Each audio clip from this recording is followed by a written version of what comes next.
πάμε!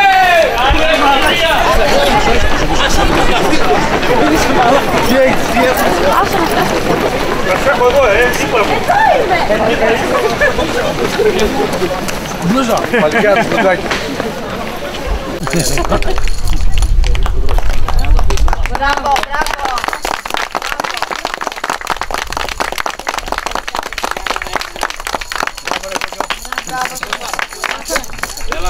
Ωραίος. Κουράστηκες? Όχι. Έλα για το μετάλλιο. Να είσαι καλά. Μία ώρα.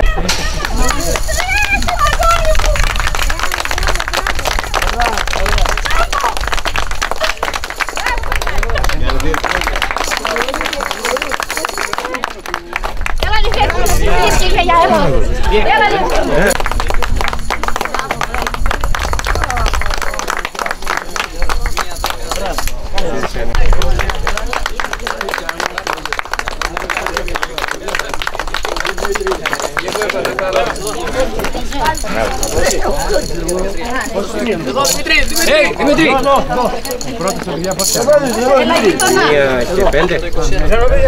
Γεια σου Πέτρο!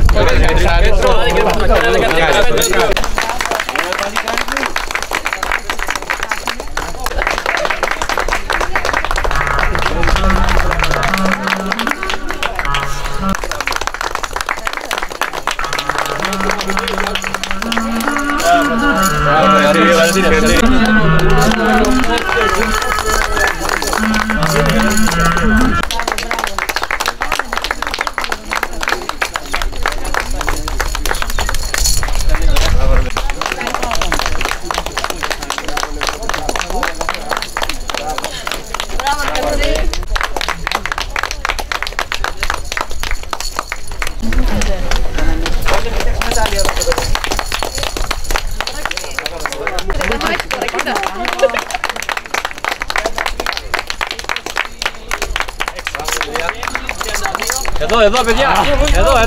Εδώ! Εδώ, παιδιά! Τα μετάλλια, αλλά εδώ! Μπράβο ρε τρέλα.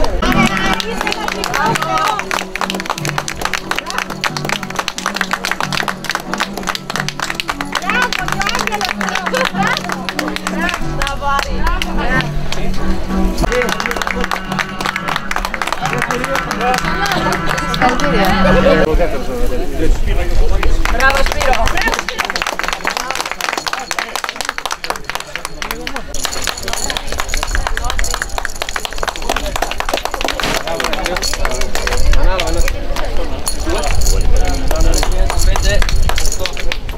Γύρω στο 8 βγαίνει ο δρόμος.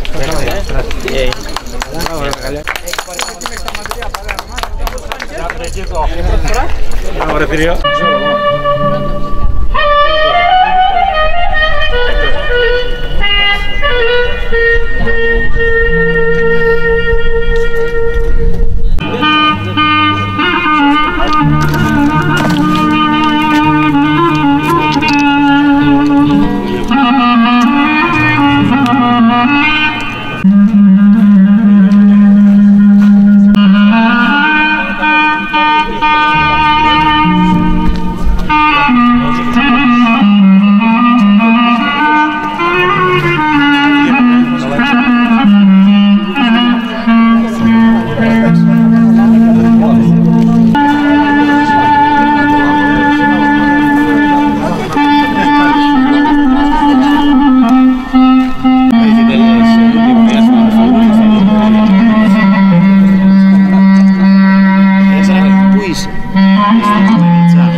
Σεβασμιότατε, πανουσυλλογιότατοι, κύριοι εκπρόσωποι της κυβέρνησης,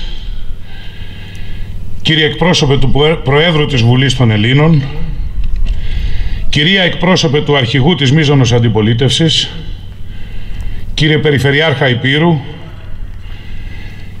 κύριε εκπρόσωπε των Ενόπλων Δυνάμεων, κυρία Δήμαρχε Σουλίου, κυρίες και κύριοι εκπρόσωποι κομμάτων του Εθνικού και Ευρωπαϊκού Κοινοβουλίου, κύριε εκπρόσωπε του Πρίτανη του Πανεπιστημίου Ιωαννίνων,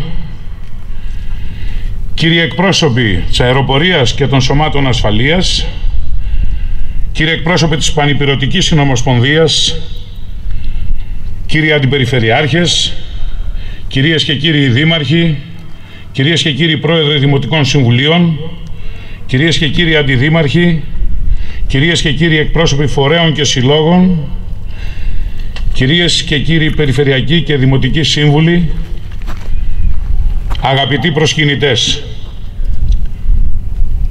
σας καλωσορίζω σε αυτόν τον ιερό τόπο, όπου για μία ακόμη φορά θα αποτίσω με φόρο τιμής στη μνήμη των προγόνων μας.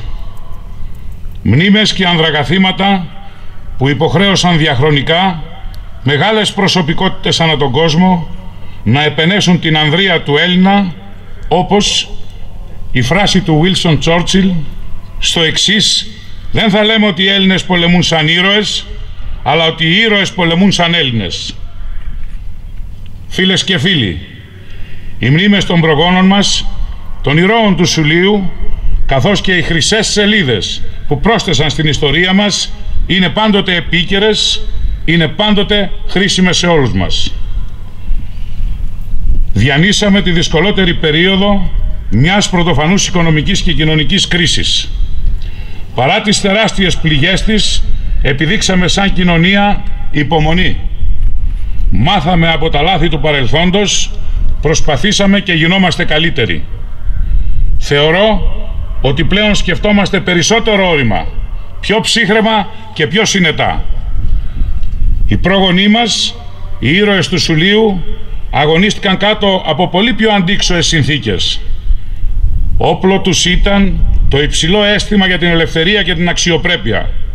Χωρίς αυτά τα συναισθήματα δεν θα είχαν καταφέρει να αντέξουν και θα είχαν λυγίσει πολύ νωρίς κάτω από το βάρος του συσχετισμού των δυνάμεων. Άντεξαν όμως για μεγάλο χρονικό διάστημα και μαζί με άλλους πατριώτες έσπηραν το σπόρο για το γενικό ξεσηκωμό και τον νικηφόρο απελευθερωτικό αγώνα του 1821. Φίλες και φίλοι, δίνουμε και στις μέρες μας κάτω από τελείως διαφορετικές συνθήκες έναν αγώνα για να προστατέψουμε την ατομική και εθνική μας αξιοπρέπεια. Δίνουμε από το 2010 έναν συνεχή αγώνα για να διαφυλάξουμε όσα με κόπους και θυσίες καταφέραμε να φτιάξουμε εμείς και οι πρόγονοί μας στη νεότερη ιστορία. Όλα δείχνουν ότι είμαστε σε καλό δρόμο. Εμείς, σαν Περιφέρεια Ηπείρου, τα τελευταία 3,5 χρόνια συνεργαστήκαμε με όλους τους φορείς του τόπου με μοναδικό σκοπό το καλό της Ηπείρου και των Ηπειρωτών. Έτσι και τώρα, με καλύτερες προϋποθέσεις, θα συνεχίσουμε την προσπάθειά μας. Τα επόμενα 5 χρόνια, ο ρόλος μας στην ανάπτυξη της Ηπείρου είναι καθοριστικός. Έχουμε χρέος να διαφυλάξουμε και να αναδείξουμε το απαράμιλο αυτό τοπίο, την ιστορία αυτού του τόπου, ώστε να μπορούν να το επισκέφτονται περισσότεροι προσκυνητές. Να το αναδείξουμε όχι μόνο σαν χώρο που θριάμβευσε η αντριοσύνη και η αυτοθυσία για χάρη της τιμής και της ελευθερίας, αλλά και να γνωρίσουν οι επισκέπτες παράλληλα τις ομορφιές της περιοχής, τα τοπικά προϊόντα και το απαράμιλο ανάγλυφο του τοπίου. Είναι από τις πρώτες προτεραιότητες της Περιφερειακής Αρχής του Περιφερειάρχη Αλέξανδρου Καχρημάνη και εμού προσωπικά. Το προχωράμε. Σας ευχαριστώ πολύ.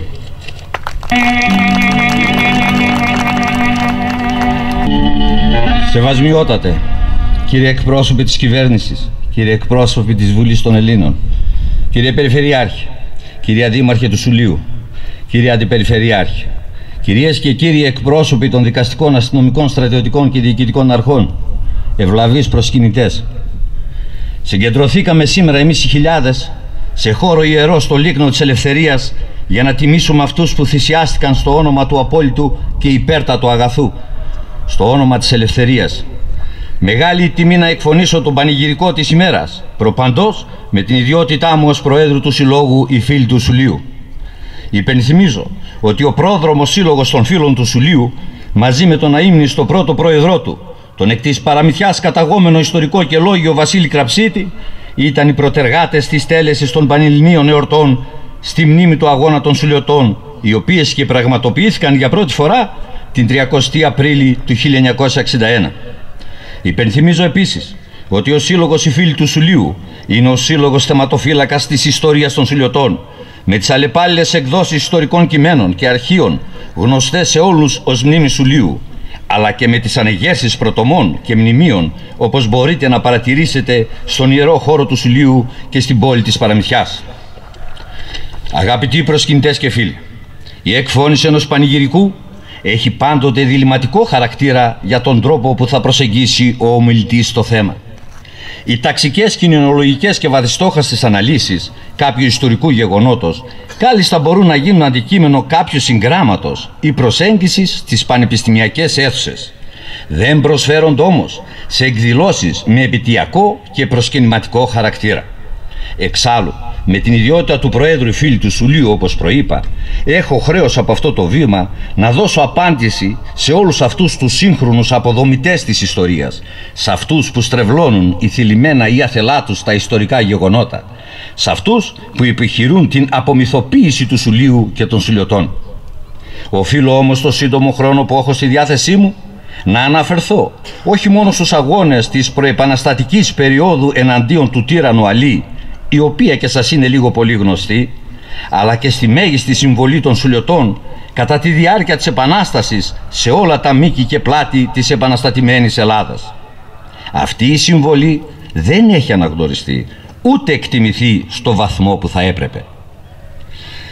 Ήταν η εποχή κοντά στο 1600, όταν οι λιγοστοί κάτοικοι του Σουλίου, Έλληνες χριστιανοί ορθόδοξοι το θρήσκευμα, πολλαπλασιάστηκαν από δύο αποτυχημένες επαναστάσεις εναντίον των Οθωμανών. Ήταν η πρώτη μαζική πράξη αντίστασης στη μακρόχρονη σκλαβιά σε όλο τον ελλαδικό χώρο. Φαίνεται πως αυτά τα βράχια έχουν γονιδιακή σχέση με την ελευθερία.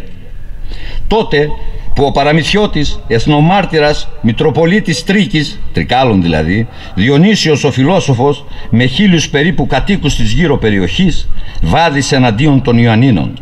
300 κεφάλαια επαναστατημένων Ελλήνων, μαζί με του Διονύσιου του φιλόσοφου, στάλθηκαν στην Κωνσταντινούπολη ως απόδειξη της καταστολής. Αυτή ήταν και η εποχή που συνεχίστηκε ο εμπλουτισμός των κατοίκων του Σουλίου, αποσκλαβωμένους της ευρύτερης περιοχής, αυτών που δεν μπορούσαν να αντέξουν των ζυγών και τους εξευτελισμούς των κατακτητών. Οι επιγαμίες και η εγκατάσταση των ακρεφνών Ελλήνων από τα γειτονικά χωριά Αυλότοπο, Τσαγκάρι, Φροσίνη και Κουκουλή, καθώς και των χωριών με τη γενικότερη ονομασία Λακασούλη, ενίσχυσαν τον πληθυσμό και την ελληνικότητα. 9 πολέμους επιχείρησαν οι Τουρκοαλβανοί από το 1732 ως το 1800 εναντίον των Σουλιωτών, και όλοι είχαν το ίδιο αποτέλεσμα.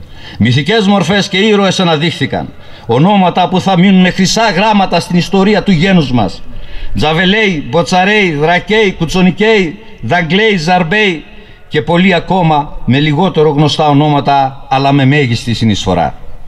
Τον Δεκέμβριο του 1803, έπειτα από μακρόχρονη πολιορκία και μετά τη συνθηκολόγησή τους, οι Σουλιώτες πήραν τον δρόμο της ξενιτιάς. Συνάμα πήραν τον δρόμο της αθανασίας και της αιώνιας δόξας στα πεδία των μαχών ολόκληρης της επαναστατημένης Ελλάδας. Έμειναν όμως λίγοι εδώ στο Κούγγι με τον καλόγερο Σαμουήλ για να παραδώσει στους Τούρκους τον παρότι και τα πολεμοφόδια. Την ίστατη στιγμή έβαλε φωτιά. Ο ναός ανατινάχτηκε και ο ίδιος με τους συντρόφους του έγιναν οι μύθεοι του γένους των Ελλήνων. Στα βράχια του Ζαλόγκου, και αφού καταπάτησε τις συμφωνίες ο Αλής, επιτίθεται στο σώμα των Σουλιωτών του Κίτσου, Μπότσαρη και Κουτσονίκα. Στο αδιέξοδο της μάχης 60 Σουλιώτισσες, χήρες και μικρομάνες με τα παιδιά στην αγκαλιά έστησαν πρωτόγνωρο χορό, τον πυρίχιο χορό, το χορό του θανάτου. Τες εμάζεξον στο μέρος του Ζαλόγκου το ακρινό, της ελευθερίας ο έρος και της έπνευσε χορό. Έτσι περιγράφει ο εθνικός μας ποιητής την θυσία των Σουλιωτισσών στον ιερό βράχο του Ζαλόγκου.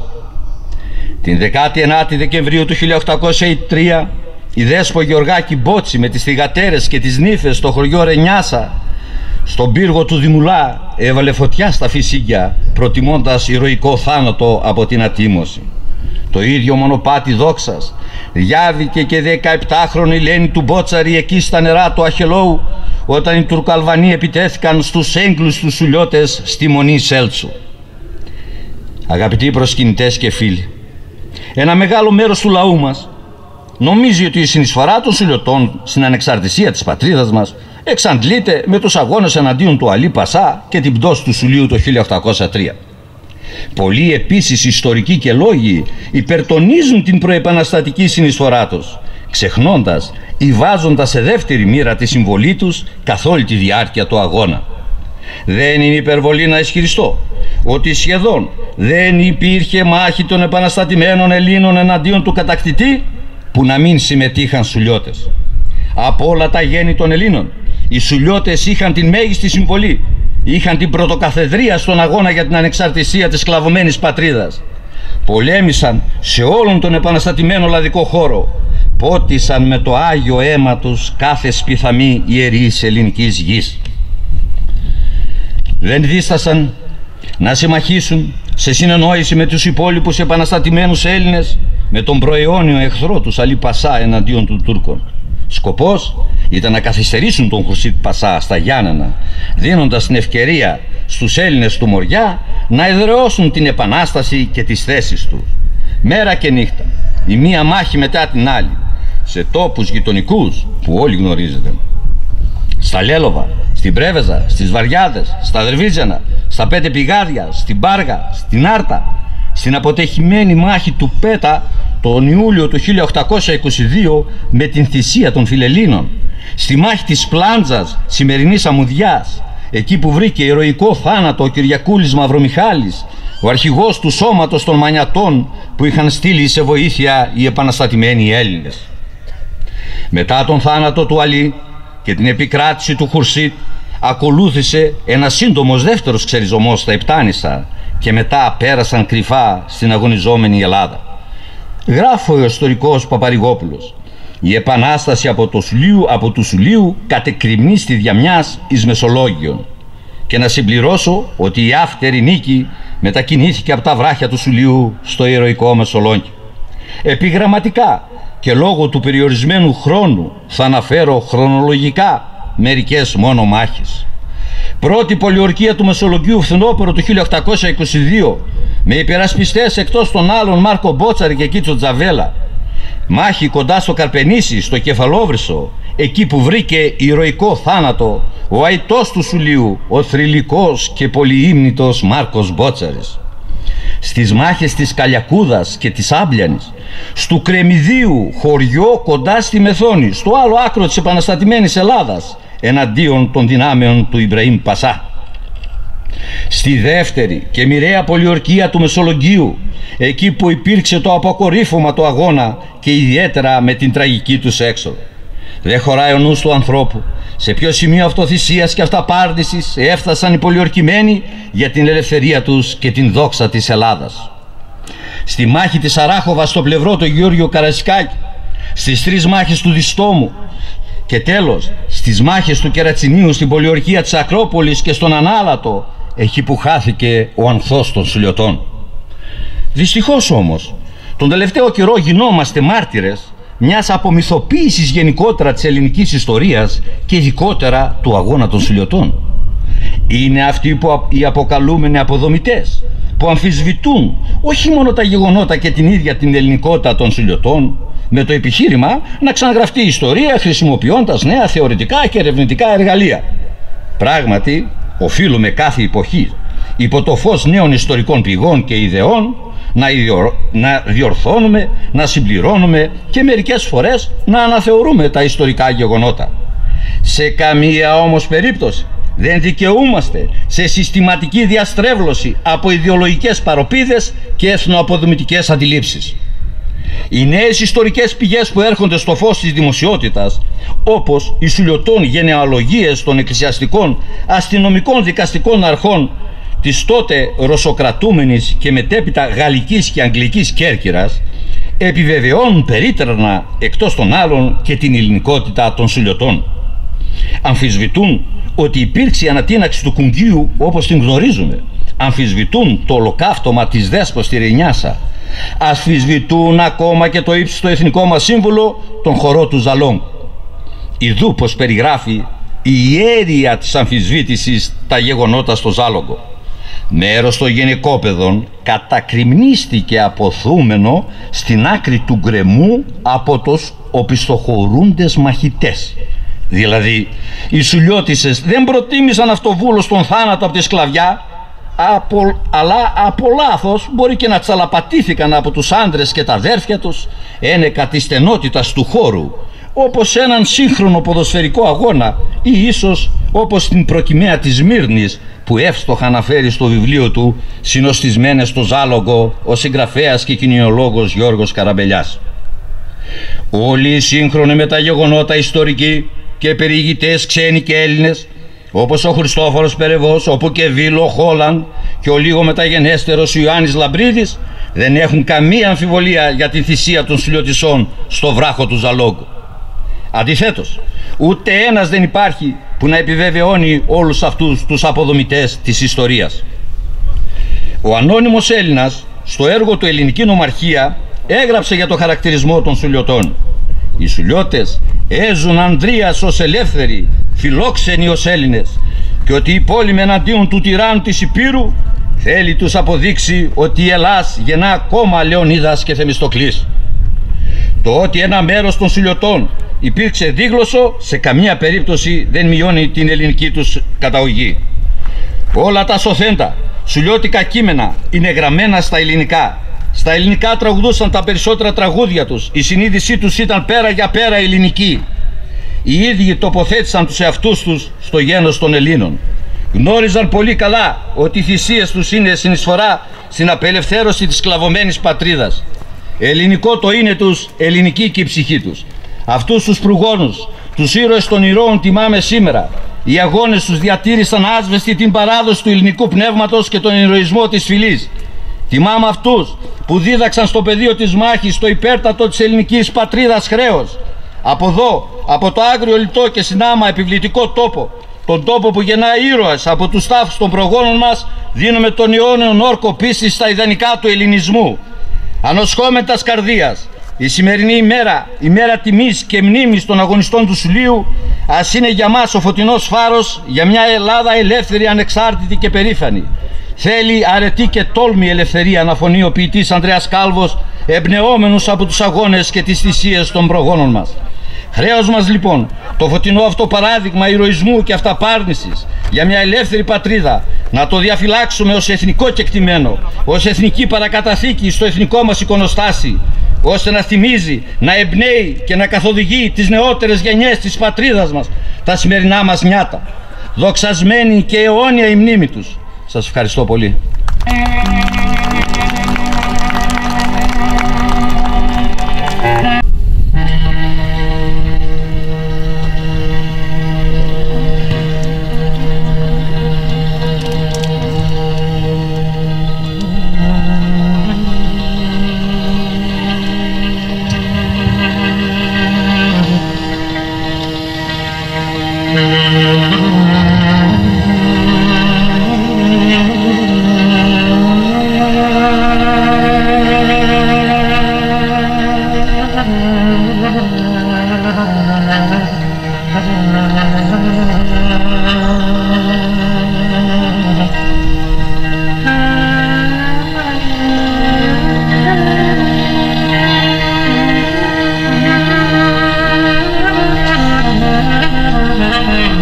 Δείπνου σου του μυστικού, σήμερον Ιε Θεού, κοινωνών με παράλαβε. Ου μηγάρ της εχθρή σου το μυστήριον ύπο, ου φίλοι μας ειδώσω, καθάπερο Ιούδας. Άλλος ο ληστής ομολογώσει, μνήστητή μου Κύριε εν τη βασιλεία σου. Πατέρα μου, σε δούλεψα πιστά 40 χρόνια και τώρα στα γεράματα μου δίνεις καταφρόνια. Το θέλημά σου ας γεννεί, Λυπήσου-με, σπλαχνίσου και πάρε την οργή σου. Συγχώρεσε πλάστη τα κρίματά μας και τώρα που θεν άρθουμε στην αγκαλιά σου, δέξου μας σαν παιδιά σου. Φτάνουν πια τα τερτύπια σας. Αφήστε τις αγιαστούρες και δείξτε μας που είναι τα παρουτόμολα. Ανοιχτές είναι οι πόρτες, δεν τις βλέπετε? Περάστε μέσα να μετρήσουμε και να ζυγίσουμε τα βαρέλια με τον παρούτι και τα βόλια. Ο Αϊκαλόγερος χρόνια τα μάζευε για μας και τώρα για σας. Να περάσουν μέσα στη μεγάλη εκκλησιά και στα μπουντρούμια της αν θέλουν. Να τα δουν καλύτερα με τα μάτια τους, μπας και τους γελάσουμε. Να τα μετρήσουν κι άλλοι να μπουν, να γιομίσει ο τόπος όλος. Σπρώξε τους γερό, δείξε τους. Αχμέταγα, μέτρα καλά και χτίμα την αξία τους. Ζήσει οικονόμου γραμματικέ, κατέγραψε τα καλά και κοίτα μη τύχει και λαθεύσεις και ζημιωθεί ο αφέντης σου. Γιόμισε η μεγάλη εκκλησιά, Αϊκαλόγερε. Γιόμισαν και τα λαγούμια. Μυρμήγκεσαι η αυλή. Παπά μου, το παρατράβηξες και όλο πίσω πας. Κοιτάχα με το νου σου βάζεις. Μπας και λιποψυχάς για το μαρτύριο που σε περιμένει. Σαν θα σε πάω πεσχέσει στο μεγάλο μας βεζίρι.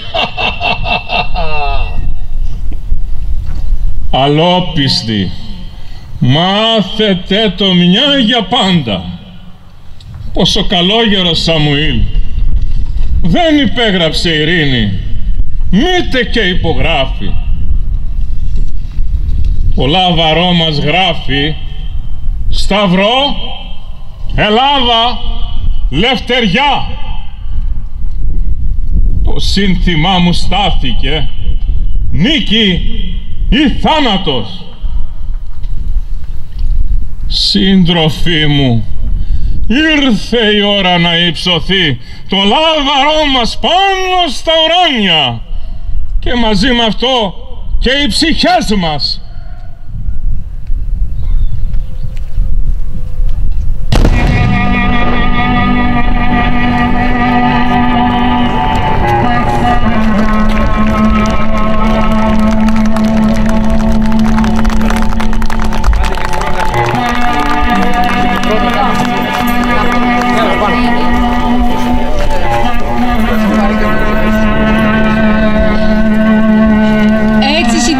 Το αιώνιο σουλιώτικο έπος που έστησε τη δόξα στα γυμνά τούτα βουνά.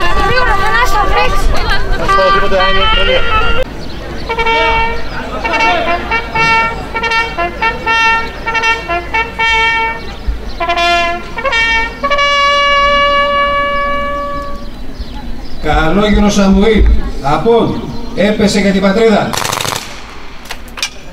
Μποτσαρέι, Τζαβελέι, Δρακέι, απόντες, έπεσαν για την πατρίδα.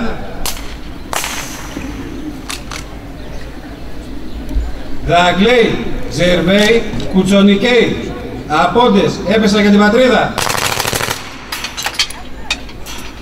Ζαχέι, Φωτομαρέι, Πανομαρέι, απόντες, έπεσαν για την πατρίδα. Βεϊκοζαρμπέι, Μαλαμέι, Μπεκέι, απόντες, έπεσαν για την πατρίδα. Λιολέι και άλλες πάρες σουλιωτών, απόντες, έπεσαν για την πατρίδα.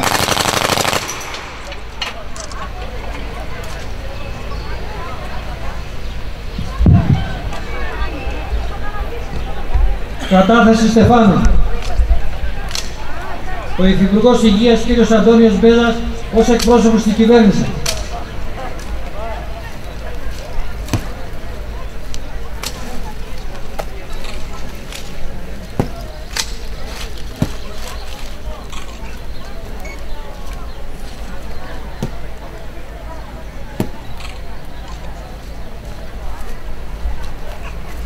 Ο βουλευτής νομού Άντρας κ. Γεώργιος Στήλιος ως εκπρόσωπος του Προέδρου της Βουλής των Ελλήνων.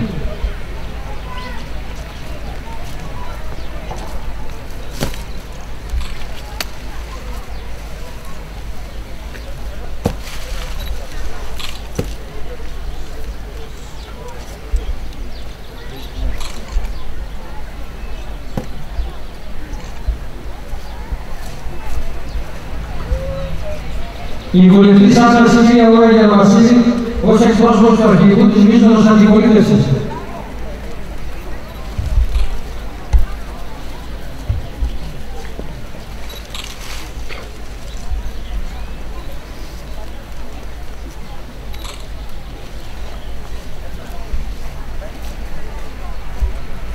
Ο Περιφερειάρχης Υπήρου κ. Αλέξανδρος Καχρημάνης.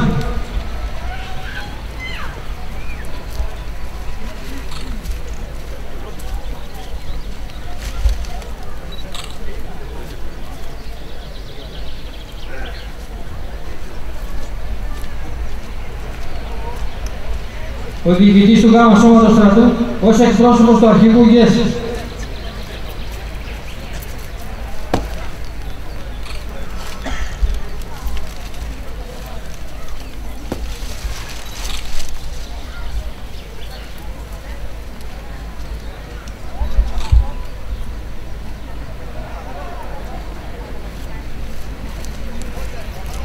Η Δήμαρχος Σουλίου, κυρία Σαρούλα Ανδραήλη Κότση.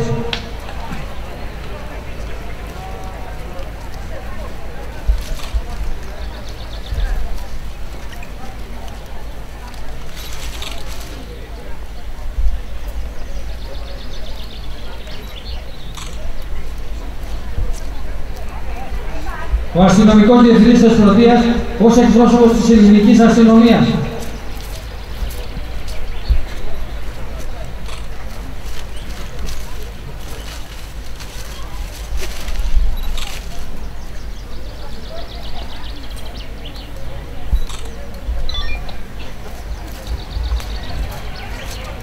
Ο Περιφερειακός Διοικητής του Λιμενικού Σώματος Υπήρου και ο Ιωνίων Ίσος ως εκπρόσωπος του Λιμενικού Σώματος.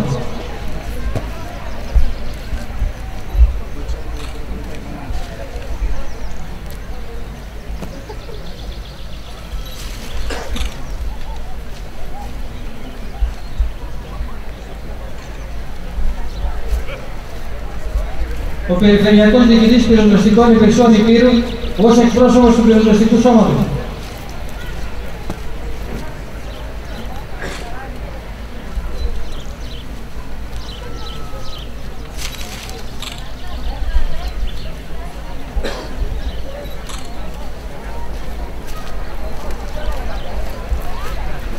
Ο βουλευτής Άντας κ. Χρήστος Γκόκας ως εκπρόσωπος του ΠΑΣΟΚ.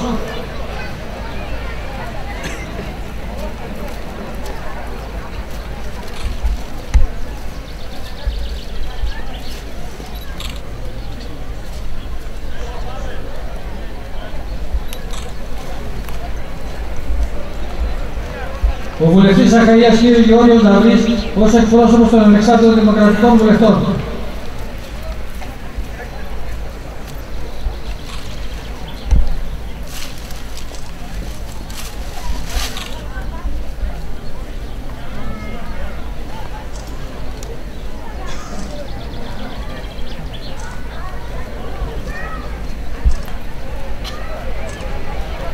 Εκπρόσωπος των Ανεξάρτητων Ελλήνων.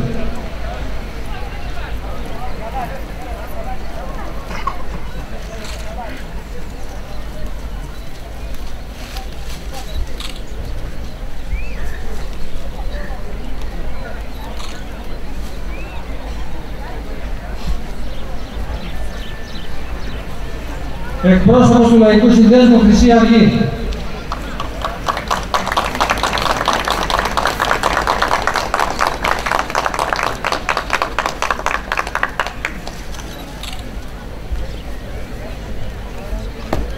Αθάνατη! Αθάνατη! Εκπρόσωπος Ελληνικής Αρχής Περιφέρειας Υπήρου.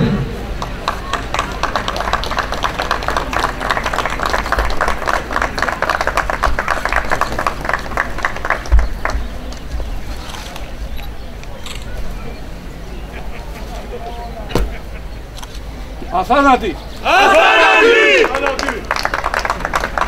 Ο καθηγητής του Πανεπιστημίου Ιωαννίνου, κ. Παναγιώτης Τσαμάτος, ως εκπρόσωπος του Βουλτάνιου.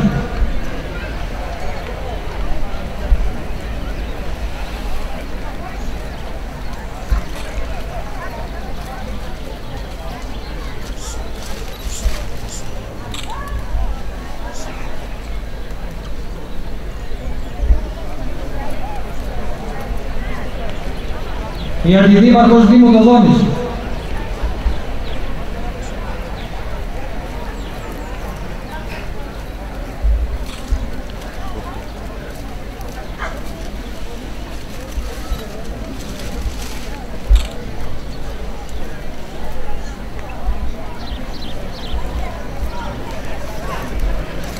Εκπρόσωπος της Πανεπιστημιακής Συνομοσπονδίας Ελλάδος.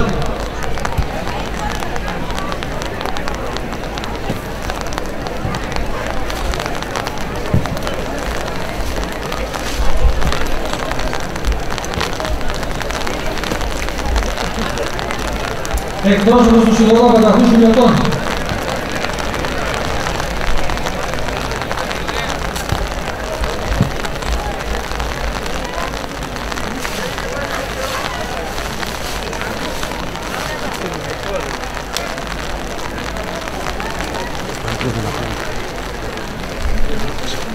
Εκπρόσωπος του Πνευματικού Σωματείου Ηθής του Σουλίου.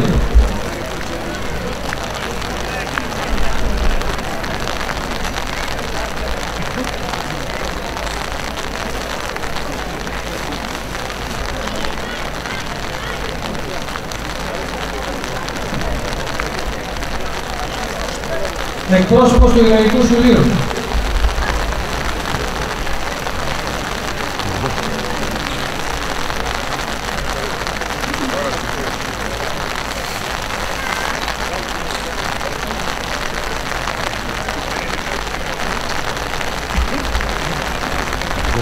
Ενός διεθνούς ηγή.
Λήξη τελετής αποχώρηση επισήμων.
εδώ το σουλί, το κακό σου, ουλί το κακό σου, ουλί σου, λί το κακό σου, λί. Το σουλί βγαίνε ποτέ να, στο σουλί βγαίνει αυγέρινο.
Έρχεται για πρέσο